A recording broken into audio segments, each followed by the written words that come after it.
আসসালামু আলাইকুম। কেমন আছেন সবাই? মধুমালার ছোট্ট কুটিরে সবাইকে জানাচ্ছি অনেক অনেক প্রীতি এবং শুভেচ্ছা।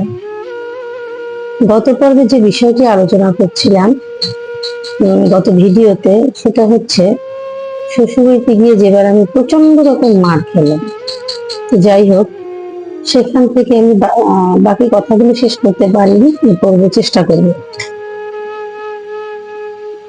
তো স্বপ্নে দেখার পরে যখন তাদের বাড়িতে গেলাম, আমি জোর করে গেলাম, আমার হাজবেন্ড নিতে চাইছিল না। যাওয়ার পরে এক পর্যায়ে সে এত পরিমাণ, তারা সবাই আমাদেরকে দুজনকেই মারলো। মারার পরে আমরা দুজনে চলে আসি, দরজার সামনে দাঁড়ালাম। আর দাঁড়িয়ে একটা কথাই বললাম যে, একটা কথা এই দরজার সামনে দাঁড়াই বলতে চাই। আমি বলে গেলাম যে, যারা আমার বন্ধন ছিন্ন করার জন্য আমাদের পিছনে এরকম করতেছে, আল্লাহ তাদের বন্ধন ছিন্ন করে দেবে। 40 দিনের মধ্যে আমি দেখবো। তো এই কথাটা বলার পরে আমরা চলে আসলাম। এসে ওখানে আমার বাবার বাড়িতে গেলাম। এই তারা জানলো সবাই। এখানে বলে রাখা ভালো, আমার হাজবেন্ডের খালা আমাদের চাচি হয় সম্পর্কে। তো উনি দেখার পরে তো অবাক, আমার সমস্ত শরীরে এইসব জায়গায়, যে চোখের নিচে এখনো একটা রক্তের মতো আছে, এটা আমার শাশুড়ি আঘাত করছিল। আর ননদ, সে কি মার, ঘরের দৌড় দিয়ে আমাকে মাথার উপর আঘাত করতেছে। আর আমি তো এমন কোনো ক্ষতি করি নাই, যায় মারতেছে, মানে সেজো যাটা প্রচন্ড রকম আমার চুল ধরে আমি কিন্তু আমি শ্বাস করতে পারি নাই তাদের মায়ের আঘাতে। শাশুড়ি বলতেছে ওরা চিপার মধ্যে মার, ও যেন থেকে দেখাইতে না পারে।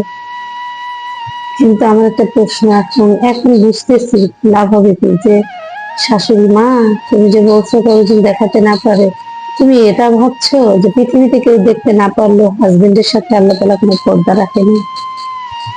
যাই হোক, পরের দিন তাদের আত্মীয়, তাদের এক মামা, ওনাদের কাছে গেলাম যে, মামা যা হয়েছে আপনি আমার চেইনটা দিয়ে দিতে বলেন। ওদের দুজনের কাছে, হয় আমার ননদ না হয় আমার জামাই, দুজনেই ছিল, আমার চুল ধরে দুজনেই মারছে, ওদের কাছে আছে।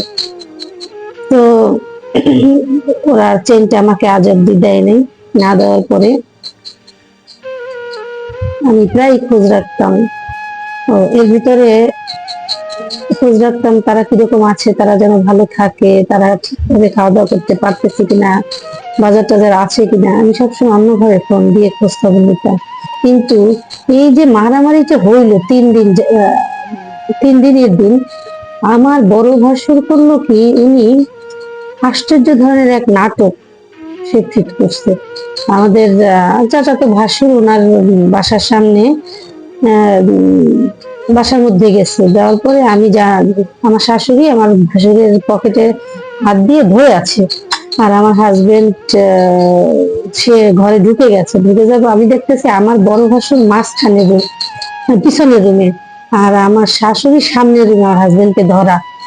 এখন আমি জানালা দিদিকে বলতেছি কি, তাড়াতাড়ি বের হও, ওনারা যে পরিমাণ মিথ্যা কথা বলে, তুমি ঘরের মধ্যে ঢুকছো, ওরা কিন্তু বলবে যে তোমরা ওদেরকে মার্ডার করার জন্য, বিভিন্ন রকমের কথা ওরা তৈরি করবে, তুমি বেরাও বেরাও। এই কথা বলতে না বলতেই পিছনের রুম থেকে আমার শাশুড়ি কিন্তু ধরে গেছে আমার হাজবেন্ডকে।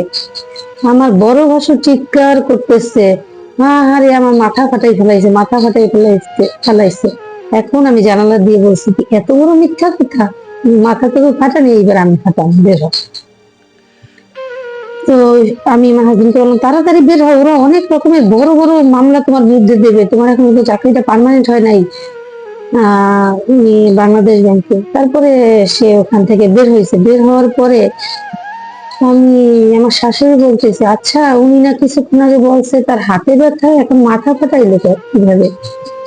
আর কোনো কথা বলে আমার সাথে কোনো কথাই বলে না সে। আমি তারপর আমি তারে বললাম যে, এই যত গন্ডগোলের গোড়া কিন্তু আপনি, আপনি আমার সাথে কি কথা দিয়েছেন, কিন্তু বাসায় আসার পর কি কথা বললেন আর কি করলেন?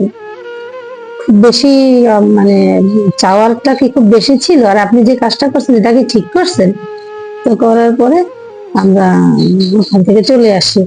আসার পরে তারাও ঢাকা চলে আসছে, আমরাও ঢাকায় আসব।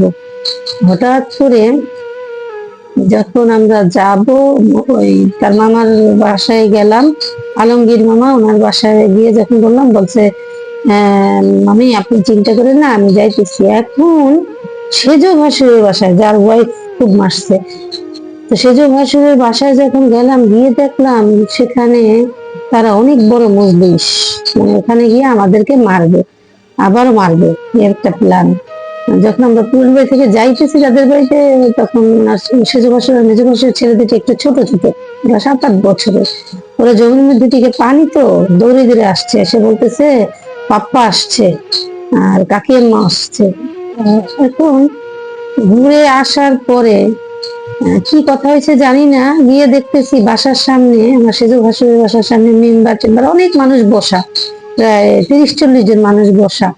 এখন মেম্বার সাহেব আমাকে জিজ্ঞেস করতেছে, মা তোমাকে কেমন যেন চেনা চেনা লাগে, তোমাদের বাড়ি কোথায়? আমি বললাম কাকা এই যে এই বইটা আমাদের, এই যে পরিচয় দিলাম। দেওয়ার পরে উনি বললো, ও আচ্ছা আচ্ছা আচ্ছা, তুমি, তোমার ছোট দেখছি, যাই হোক অনেক বছর আগে দেখছি, মনে নেই তো কি নিয়ে লাগছে? আমি বলি আমি জানি না কাকা কি নিয়ে লাগছে, আমাদেরকে এইভাবে আসছে, এইভাবে নিয়ে লাগছে। বলে ও আসল সমস্যা কি জানো, তুমি আসলে অশিক্ষিতের মধ্যে, তুমি শিক্ষিত মেয়ে তো, লেখাপড়া জানা মেয়ে, এটাই ভালো লাগে না, এটাই তোমার বিবাদের মূল কারণ, আর কোনো দোষ নেই। এর ভিতর আমি দেখলাম কি, মেন রাস্তা থেকে আমার বড় ভাসুর আসছে, সে হাতে ব্যান্ডেজ করে আসছে। তো আগের দিন চিৎকার করছে, আমার মাথা ফাটাইছে, আজকে সে হাত ব্যান্ডেজ করে ডাক্তারের কাছ থেকে নিয়ে আসছে। সে বলতেছে যে এরকম ওর বিরুদ্ধে মামলা দিব, গভর্নরের কাছে লিখিত দিব। কিছুক্ষণের মধ্যে আমার খালা শাশুড়ি মারা গেছে, আল্লাহ ভালো রাখুক ওনাকে। উনি এসে বলতেছে, আমার আস্তে করে কানে কানে বলতেছে, বউ তোরা তাড়াতাড়ি এখান থেকে যা, তোরা এই জায়গা থাকিস না, এই জায়গা থাকলে ওই যে শহীদুলের বউ আছে, ও সর্বহারা পার্টির লোক খবর দিয়েছে, ওর বাপের বাড়ির লোকজন এমনি অনেক উশৃঙ্খল, তুই তাড়াতাড়ি ওরে গিয়া কোথায় যাবি, যা বা কোনো একটা বাড়িতে ঢোক। এটা বলার পরে আমার শাশুড়ি আবার আমার কানে কানে এই কথা বললো, কিন্তু তারা বুঝতে পারলো না। চিন্তা করলাম কোথায় যাব, তো আমার এক দেবর আছে, আমার ক্লাসমেট বাদশা, ওদের বাড়িতে চিন্তা করলাম যে ঢুকবো। এর মধ্যে দেখতেছি লাঠি টাঠি নিয়ে তার বাবার বাড়ির অনেক মানুষ আসতেছে, প্রায় 60-70 জন মানুষ, তারা চলে আসছে। আর এদিকে আমার শাশুড়ি ডাক দিছে মেম্বার সাহেব, যে কি হয়েছে, কি হয়েছে চাচি, আপনি সত্য করে বলেন। বলে যে না, আপনার ছোট ছেলে নাকি আপনার বড় ছেলের মারছে। বলে না, আমার ছোট ছেলে বড় ছেলের মানে নাই, বড় ছেলে ছোট ছেলের মানে। এখন পুরো চাপাই গেলেন। এর মধ্যে আমার খালা শাশুড়ি এসে, উনি অদ্ভুত ধরনের মানুষ, খুব সহজ সরল। উনি এসে বলতেছে কি, ওই বেড়ারা শুনেন, আমি ওর খালা হই, আমি আর খালা শাশুড়ি। এই বউটা যখন আহে তখনই এগুলাকে বিবাদ বাজে, আর যতবার আহে অনেক কিছু নিয়ে আইবে, কিন্তু আইবে আস্তে আস্তে, যাইবে কানতে কানতে। যত দোষ আমার এই বোন আর আমার বাইগনি বাগনি, এরা যত ক্যানভাসে যে করছে, বউর লগে এরকম করবে, এরা আগেই প্ল্যান করছে। এটা ওনার লোকটাকে বলার পরে আমার শাশুড়ির দিকে তাকাবে, বলতেছে তুমি ছেলের বোন, তোমার সাথে খাতির থাকলে থাক, না থাকলে না থাক, আমি সত্য কথা কয়ে দিচ্ছি। আর তো আমার খালা শাশুড়ির উপরে চিৎতা মিথ্যা অস্থির, তারা তারা ঝগড়া লাগছে। এদিকে আমার বড় ভাসুর এসে বলতেছে, ভাই দেখেন এই যে আমার হাত ভাঙছে, আমার ছোট ভাই হাত ভেঙে ফেলাইছে, আমি উত্তরা ব্যাংকের অফিসার, আমার ঢাকায় বাড়ি টাড়ি আছে, আমার হাতটা ভেঙে ফেলাইছে আমার ছোট ভাই। এর মধ্যে মেম্বার উঠে খুব রাগ হয়ে গেছে, উঠে আমার ভাসুরকে ধাক্কা দিয়ে বলতেছে, এই মিয়া মিথ্যা কথা বাটপারি করার কোনো কথা জায়গা পান না? আপনার মা এই মাত্র বলছে আপনার ছোট ভাই আপনারা কিচ্ছু বলে নাই, আপনিও আপনার ছোট ভাইরে মারেন নাই, তাহলে এত বড় নাটক সাজাই নিয়ে আসছেন কোত্থেকে? এই কথা বলার সাথে সাথে আমার বড় ভাসুর আর ভালো মন্দ রাও করলো না। এরপরে আমরা চলে আসলাম ওইখানে, তো বাচ্চাদের বাড়িতে গেলাম। যাওয়ার পরে এই কিছুক্ষণ পরে পরদিন আমার খালা শাশুড়ি আমার বাড়িতে, আমি বাবার বাড়িতে গেলাম। খালা শাশুড়ি দৌড়িতে দৌড়ে আমার বাড়িতে গেছে, গিয়ে বলতেছে, বউ তোর কালকে তো দেখতে পাই না, দেখি তোর কোথায় কোথায় মারছে। তো আমার খালার শাশুড়ি পরে আমার জামা টামা সরাই দেখতেছে যে সমস্ত শরীর বড় বড় কালো হয়ে গেছে, জামা টামা ছিঁড়া একদম অস্থির করে ফেলছে, চুল জামা অনেক কিছু। হ্যাঁ, এর মধ্যে বলে রাখা ভালো, আমি মেয়েটাকে কেন নিইনি। মেয়েটাকে আমার মনে হয়েছে যে স্বপ্নটা যে দেখছি তার মধ্যে খুব একটা ভালো জিনিস বহন করে না, নিশ্চয়ই কোনো ঝামেলা। তো আমি চাই নাই দাদা দাদি ফুপু চাচা চাচিদের প্রতি আমার মেয়ের একটা বিরূপ ধারণা হোক, এই জন্য আমি আমার মেয়েটাকে ঘটনাটার মধ্যে নিয়ে যেতে চাইনি। যে যাই হোক, ভালো হোক আর মন্দ হোক, এই চলে আসলাম। আর এরপর থেকে অভিশাপ দেওয়া লাগে না।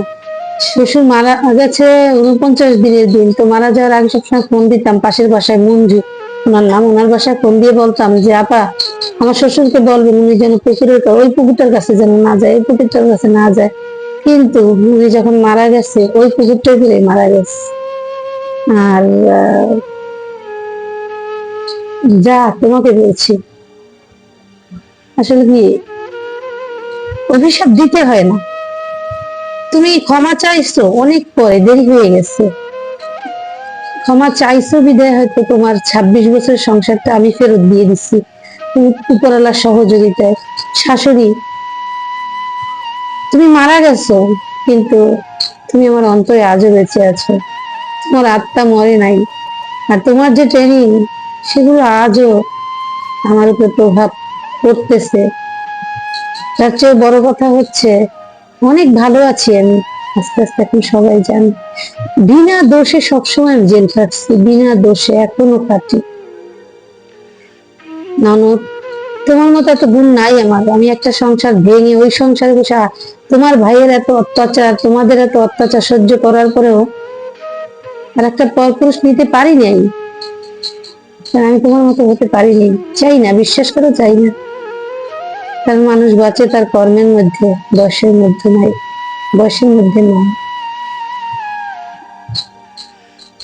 যাই হোক, ভালো থাকবেন সবাই, অনেক ভালো থাকবেন। যদি আমার ভিডিওটি ভালো লাগে লাইক কমেন্ট শেয়ার এবং সাবস্ক্রাইব করে নেবেন। ধন্যবাদ।